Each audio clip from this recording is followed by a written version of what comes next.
우리말에서 어떤 사상이나 이념을 가리키는 단어에는 한자어 주의가 전미사 형태로 붙는데, 이는 영어에서는 대체로 전미사 이즘에 해당하며 다시 이즘은 중세 라틴어 전미사 이스무스에서 파생했죠. 그리고 이 전미사들 앞에 붙는 단어는 그 사상이나 이념의 핵심 또는 본질을 드러냅니다. 비록 이즘이 붙지는 않지만 디모크라시의 번역어인 민주주의가 민주, 즉 정치 권력의 기원인 민에, 민에 의한 지배에 관한 사상이고, 리퍼블리카니즘의 번역어인 공화주의가 공화, 즉 공동체의 화합 또는 공공성을 중시하는 이념이든 말이죠. 그런데 때로 어떤 사상이나 이념은 명칭에서부터 명백하게 특정한 가치를 내세우는데도 여러 역사 문화적인 이유로 생긴 편견이나 선입견 등으로 인해 잘못 이해되거나 때로는 일부러 비틀어진 형태로 알려지곤 합니다. 가장 대표적인 사례가 아마도 사회주의로 번역되는 소셜리즘일 텐데요. 사회주의를 어떻게 평가하고 어느 정도 인정하거나 수용할지는 각자의 몫이지만, 사회주의뿐 아니라 어떤 사상이나 이념의 평가나 수용 여부는 그 사상이나 이념에 관한 정확하고 올바른 이해에 기초해야 하는 건 너무 당연한 이야기죠. 이 영상에서는 사회주의를 향한 가장 흔한 몇 가지 오해를 간단히 살펴보면서 사회주의의 긴 역사나 여러 이론가와 사상가 또는 다양한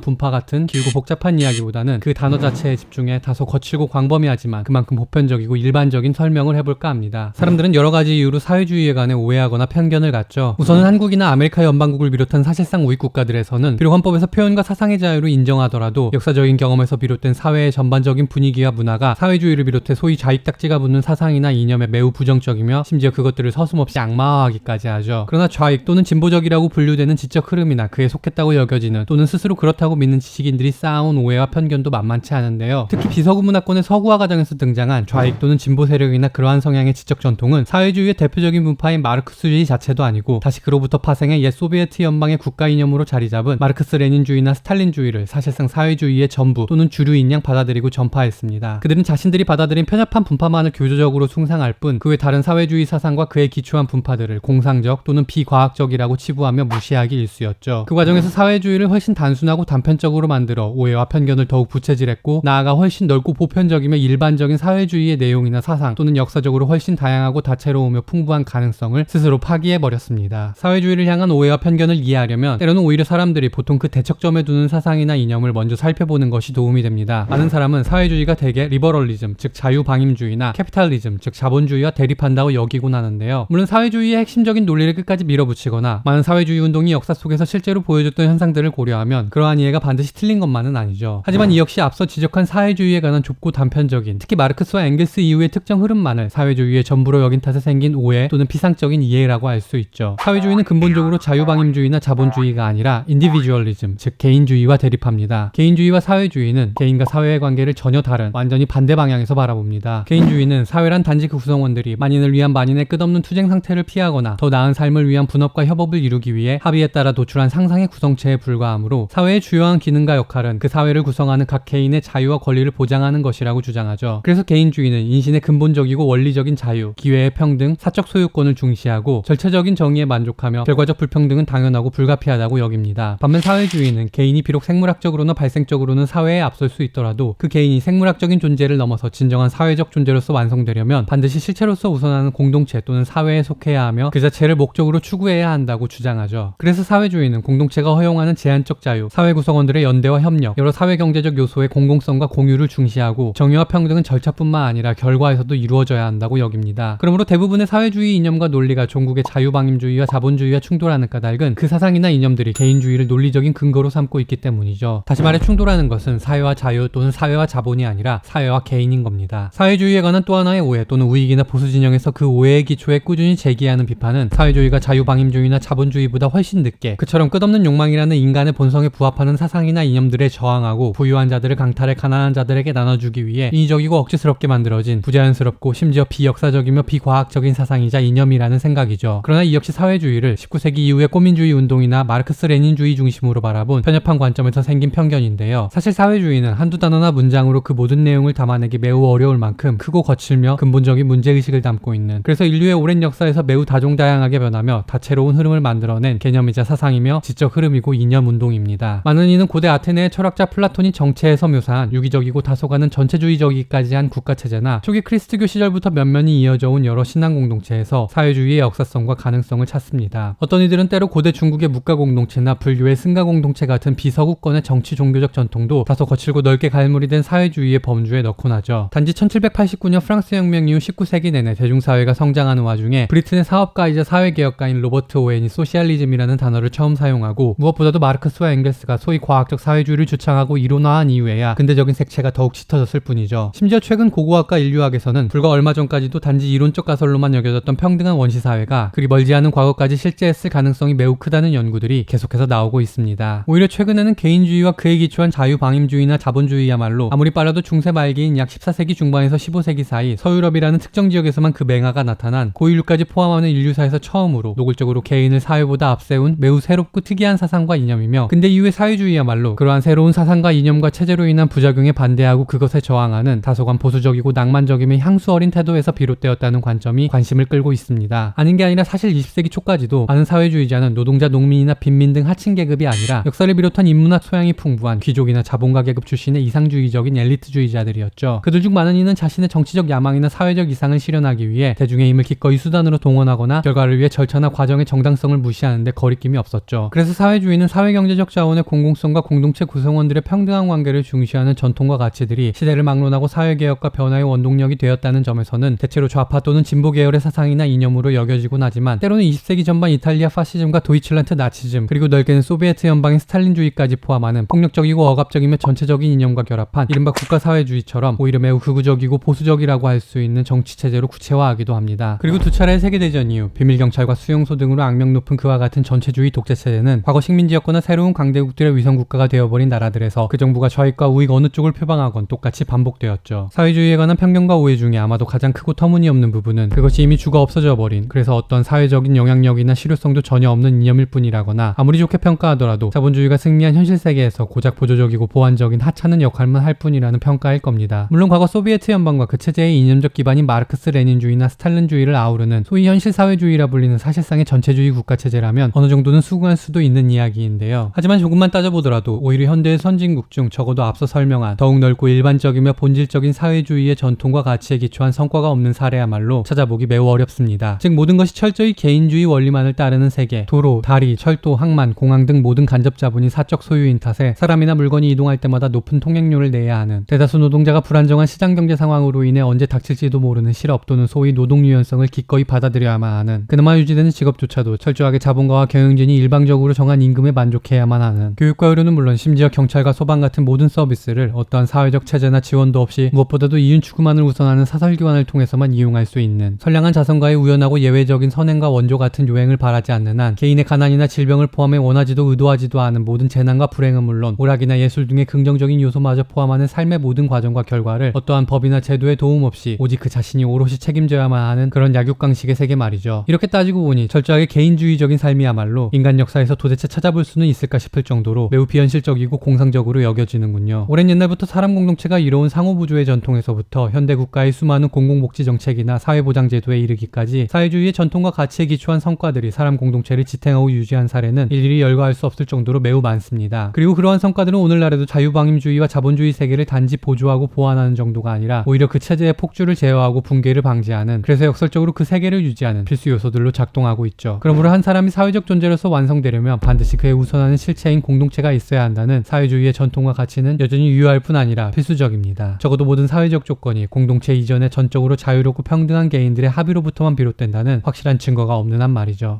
분명 사회주의의 역사에서 마르크스와 엥겔스가 차지하는 비중은 쉽게 무시할 수 없는 정도가 아니라 가장 크고 막강합니다. 아니 절대적이라고 해도 지나치진 않겠죠. 그러나 한때 개인이나 한 집단 또는 공동체를 뒤흔든 거대한 사건이나 시대적 조류도 오랜 시간이 지나면 단지 또 다른 시간의 층을 위한 기반으로 남듯이 한때 마치 사회주의 전체로 여겨지며 과거는 물론 동시대의 다른 사회주의 분파들의 다양한 운동들을 집어삼켰던 마르크스와 엥겔스의 사상 또는 그것을 이리저리 재조합해 만들었던 마르크스주의와 그로부터 파생된 여러 흐름 역시 20세기 후반 이후 특히 1968년의 혁명운동을 기점으로 비판적 집단적 성찰과 극복의 대상이 되었고 그 결과 오늘날의 사회주의는 마르크스주의의 전통 안팎 모두에서 다양하고 다채로운 흐름으로 발전하며 공존하고 있습니다. 또한 그처럼 다양한 주장과 실천은 언제나 주류에 저항하기만 하는 안티테제에 그치지 않고 복지국가나 지방자치 또는 협동조합을 비롯한 여러 방식의 타협과 변화를 통해 나름의 구체적이고 실제적이며 능동적인 영향력을 발휘하고 있죠. 그리고 사회주의가 결국 공공성의 문제와 맞닿아 있는 한 그 사상과 이념이 전해주는 이야기는 마치 영화 매트릭스의 미래 사람들처럼 자유방임주의와 자본주의 세계 속에서 태어나 그 세계 자체가 전부인 양 살아가는, 그리고 형식적 민주만 부르짖고 실질적 공화는 거의 없는 민주공화국에 살아가는 지금의 우리에게 여전히 필요하고 의미 있을 테죠.